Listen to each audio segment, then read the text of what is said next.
Amateur Lust reporting for Cadred.org. I'm here with a familiar face. It's Helblinde, who is here with Heat Gaming, former Verdandi, whatever. We'll talk about that in a second. But anyway, it's great to see you again, and you're looking awesome as always. You see the gym's paying off for you and stuff. You've come back to gaming. I've had a look at your Steam hours. Exceptionally keen. I think you've got like 100 on there or something. Almost, yeah. How do you think you guys are going to do at the tournament? That's really hard to say. The thing is, there's so many good teams here, so I want us to end up at least top 5, but it's going to be hard. It's going to be very, very difficult. And as we saw before, if we think back on like 2009 back in Vitrolic, we didn't really do that well in practice, but then we came to the LAN and we did really well. I kind of hope it's the same thing here, because our practice games are kind of awkward.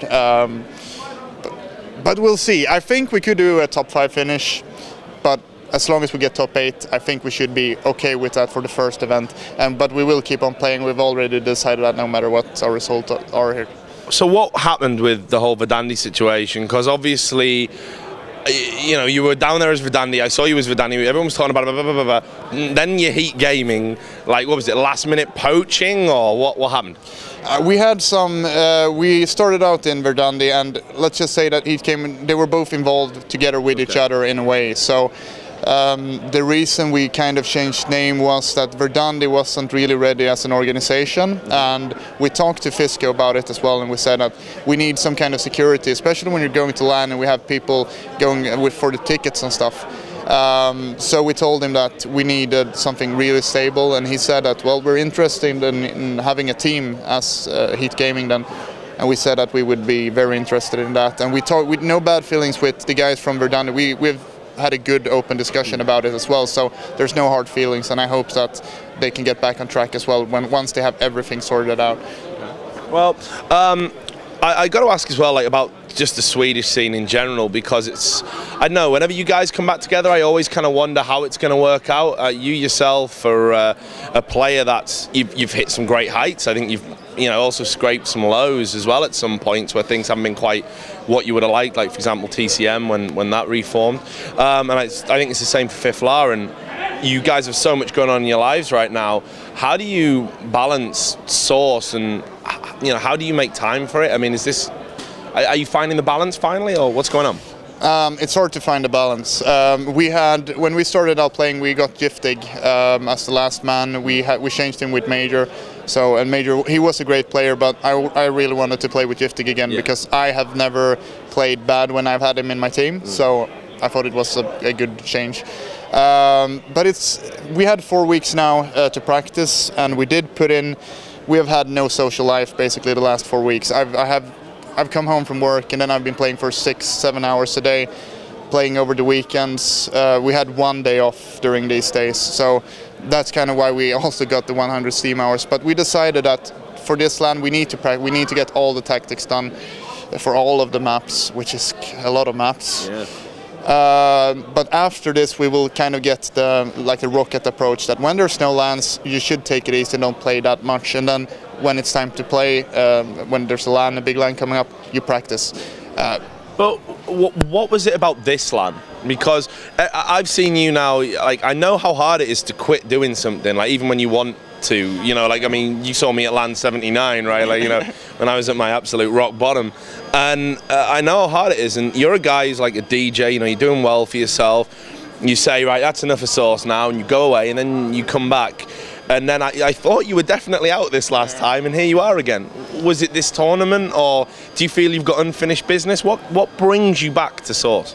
I think it's mainly unfinished business, and the fact that whenever you stop playing for like a month, and then you realize that you don't really do anything when you're just sitting there by surfing the net. And I could do something with this time. I have music, of course, so I do that quite a lot, especially when I have deadlines and stuff on that. But when I don't have that, it is kind of boring just sitting around, and the game does fill that empty space out. And I feel that I've won like 1 LAN. I placed top 3 at quite a good amount of LANs, but I still want to win. I want this team to be the best after. It's going to take, I would say it's going to take us 6 months, but after 6 months, I want us to be at least top 3 in Europe, and that's our goal. Like, it's good to have those goals. Have you been following the scene? I got to ask, because obviously I know you've been busy. Do you know much about the teams you're going to be facing here? Have you done your homework? Yeah, definitely. That's one of the things we had to really look at all the teams, what maps they like to play, what maps they don't like to play. And we will try to anti-strat as much as possible. So all the teams who might be watching this, we will anti-strat you. But that's the thing, we need to do it because individually we have Giftig, who has been gone for 3 years, and he's just back. And well, he has got 100 Steam hours, but at the same time,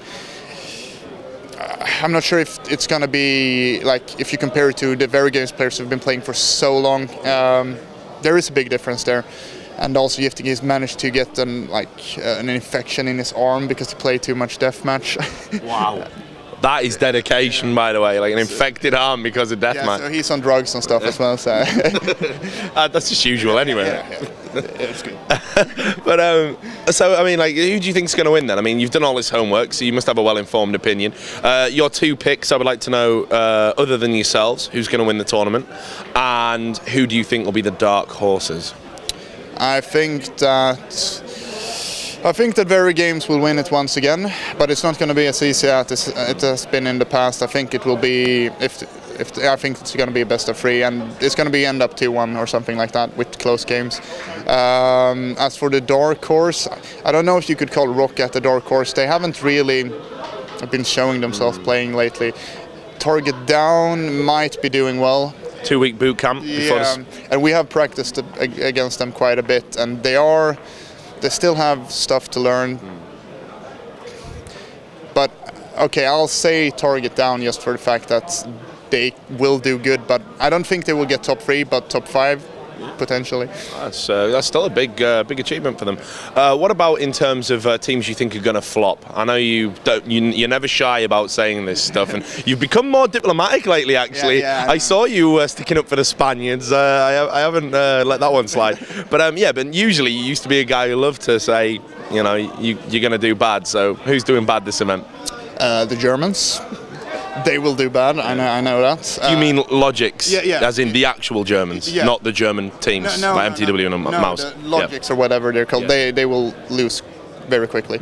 And then except from that, I don't know about like the fully torqued American team. We practiced against them. They are good. They are really good, but I don't think they are as good as people expect them to be. Okay. But they won't flop or anything. I don't think that. But except from that, that's hard.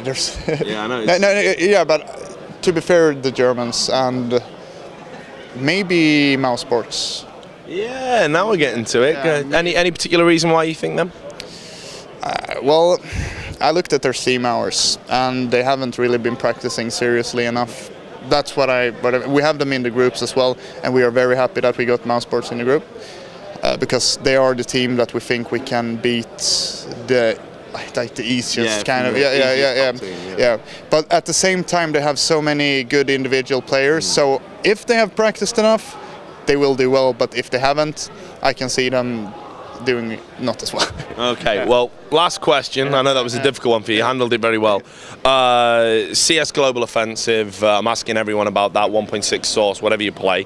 Where do you stand with it? I mean, is it something that maybe could bring you back to sort of wanting to be full-time competitive, or are you just so focused on source right now? I mean, what do you think of the game? I like the game. It's better. Well, it's not really better than source at the moment, but it's still. I would play it if they just removed 1.6 and source completely. I would go straight away. It still needs some fixing, especially some of the recoil stuff. It is different, and I'm completely fine with that since I don't use rifles. Yeah. But there are like the foggy thing on the AWP and the maps, they need to fix that as well. But if they fix that, I think that we can have a really good, and like you said, the 1.6 teams, I spoke to some of the 1.6 players as well, and they kind of like it, but it needs some fixing. Yeah. So a bright future if they manage to do these changes that we all want. So of course I would play it no doubt about it. It's great, and I'm sure you'd have a lot of fans. I actually got asked to interview you, I think, more than any other player. Like, you've obviously still got a lot of fans. It must be all like gay wrestling that you post. I think those links are amazing. I watch it every night, like 1 hour, just all the links that they post.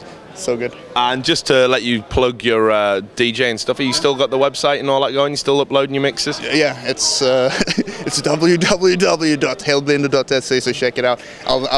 It's different. I've started doing some housey stuff for the people who don't like the hard. What happened to J-Cole, man? I'm still doing it, but I do some house on the side as well because people seem to enjoy it for some reason. I don't, but it's fine. I just want the money. There's no money in Source, so let's make some money on house instead. Well, there you go. If you can't make money in Source, switch to house DJing. He didn't ask to plug that. I did that because I'm just a nice guy. But look, thanks a lot, Chris, for doing the interview. It's great to see you here. I hope you do really well because I think, again, great ambassador for the game. It's my opinion. We're going to get a beer now, but to all you out there, stay tuned to Cadred.org. We're going to have more coverage, more interviews and all of that nonsense. One last word. Oh, Jesus, this has never happened before. This is like wrestling. Yeah, no, it's like, because we want to thank all the Swedish fans and also Death. Watch me play. I'm going to be amazing. Okay, so there you have it, man. Stay tuned to Cadred.org for more stuff like that. Bye.